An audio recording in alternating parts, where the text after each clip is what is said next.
அந்த ரட்சிப்பின் மேன்மை குறித்து நாம் சிந்திக்க வேண்டும். பாருங்கள், ஏன்னு கேட்டால் ரட்சிப்பில் நம்ம செஞ்சு ஒரே ஒரு வேலை விசுவாசித்தோம், அவ்வளோதான்.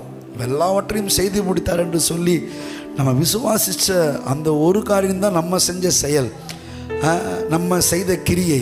இல்லாத விசுவாசம் செத்ததாய் இருக்கிறது. அப்போ என்ன கிரியை செஞ்சோம் அப்படின்னு கேட்டால் விசுவாசித்தோம். செஞ்சு முடித்தார்ன்றத விசுவாசித்து அதை ஏற்றுக்கொண்டோம். பார்த்தீங்களா, இருதயத்தில் விசுவாசித்து வாயினால் அறிக்கை செய்தோம், அப்பொழுது நமக்கு ரட்சிப்பு உண்டாயிருக்கிறது. நீதி உண்டாக இருதயத்தில் விசுவாசிக்கப்படும், ரட்சிப்பு உண்டாக வாயினாலே அறிக்கை பண்ணப்படும். விசுவாசித்தோம், அறிக்கை பண்ணோம், நீதிமானாக்கப்பட்டுட்டோம், ரட்சிக்கப்பட்டு விட்டோம். ஹல்லேலூயா.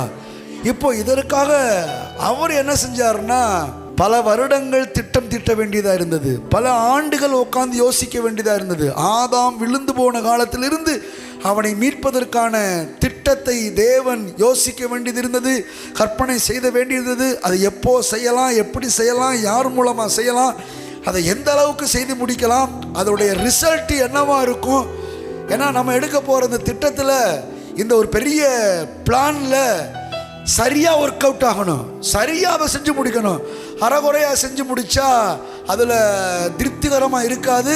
அது மனுஷனுக்கு மீட்பை கொண்டு வராது, பாவ மன்னிப்பை கொண்டு வராது, நித்தியமான ஒரு வேலையை கொண்டு வராது.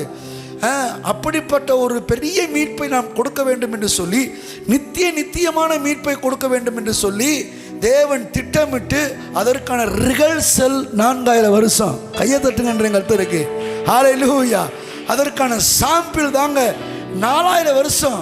ஆடை எடுத்து, மாடை எடுத்து, பாசான் தேசத்து பழத்தை, எருதை எடுத்து, புறா குஞ்சுகளை எடுத்து, பறவைகளை எடுத்து டெஸ்ட் பண்ணுறாரு. இப்படிலாம் இந்த இரத்தத்தின் மூலமாய் மனிதனுக்கு ஒரு மீட்பு வந்துருமா அப்படின்னு சொல்லி மிருகங்களை வைத்து மீட்பை கொடுப்பதற்கான ரிகர்சலை அல்லது முன் நிழலை 4000 வருஷம் செய்து வந்தார்.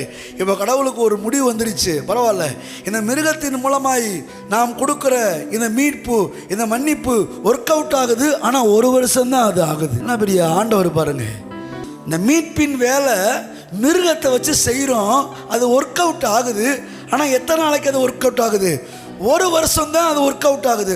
1 வருஷம் முடிஞ்ச பிற்பாடு மறுபடியும் இந்த மீட்பின் வேலையை செய்ய வேணும். ஒரு வேலை அது ஒரே அடியாக முடிஞ்சிருந்துச்சுன்னா வருஷந்தோறும் பிரதான ஆசாரியன் அந்த கிருபாசன தண்டையில் நுழைஞ்சு பலியிட வேண்டிய அவசியம் இல்லை. ஆனால் வருஷந்தோறும் செய்கிறாங்க. அது ஏன் செஞ்சாங்கன்னா, அதற்கான வேல்யூ 1 வருஷம்தான். எதற்கான வேல்யூ?